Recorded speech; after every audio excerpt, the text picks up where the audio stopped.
Brent Welder is running in Kansas. He's a true progressive, and he's running the 3rd district against Kevin Yoder. And there's a ton of good news that's coming out of this race.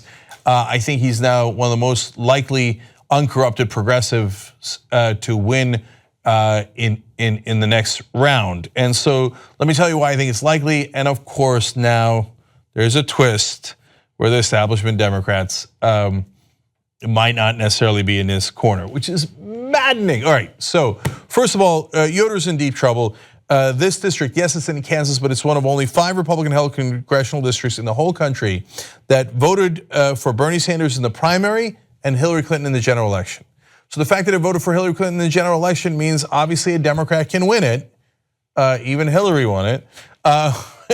But they naturally want to go towards an uncorrupted progressive. That's why Bernie won it during the primary. So it's an incredibly winnable race. Now the good news for Brent Welder is his main opponent just dropped out. And I told you about that just a couple of days ago. And so he's now the clear leader, and he's already raised a lot of money. I think a little bit over $200,000 or a little under, in that ballpark. And he needs 50,000 more to get to $250,000. Why is that important? Because even though the field is cleared, he's in great shape, both financially and every other metric. He's a Bernie Sanders supporter. You know, Bernie Sanders actually put him on the Democratic National Platform Committee. And you know what was the amendment he wrote? For the entire Democratic National Committee throughout the whole country. He wrote the amendment to get money out of politics. Look, if there's one progressive candidate you're going to support, well, there's a lot that you should support. But Brent was one of the first members ever at TYT. He was a volunteer for Wolfpack. He was a Bernie Sanders supporter who wrote the amendment to get money out of politics. People who support him are the National Nurses Union, Our Revolution in Kansas City, Just Democrats, and Killer Mike and Cornel West. This guy's got all the progressive bona fides. So, but the Democratic Party looks at that and they're like, we might try to put someone else in the race. What are you doing? What are you doing? Don't do that. He's a great candidate. He's got this. But they can't believe that someone uncorrupted could actually win. It drives me nuts. So go help Brent. Look, one of the things you can do, brentwelder.com/TYT. It's apparently a new link that they put up. All the links are always in the description box or the comment section.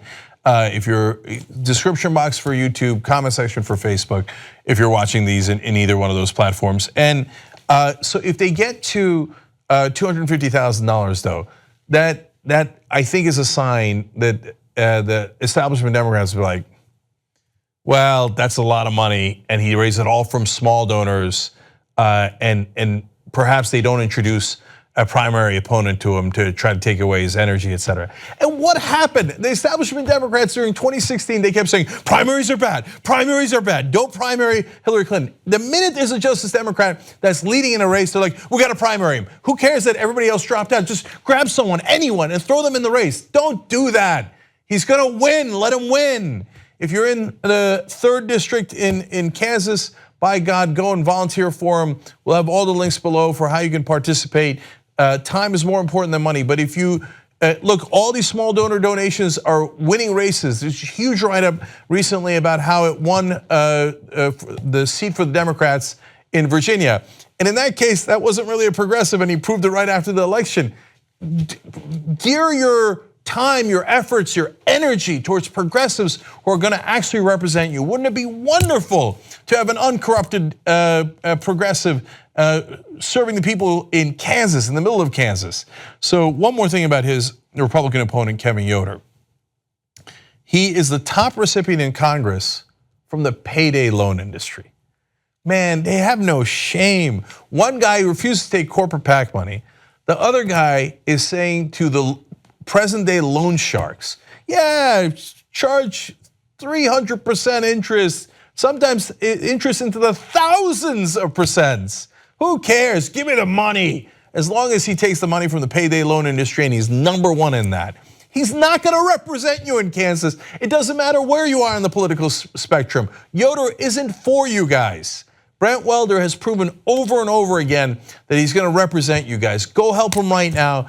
It can make all the difference, especially right now. So help him raise another $50,000, get him to $250, and let's make sure that he is our candidate. The candidate that's going to represent all progressives, and yes, all Democrats. Democrats are supposed to be progressive. Why would you want a corporate guy in there? Why would you want a guy who you think might represent the donors? We've got a great guy who's going to win. Let him win. Help him win.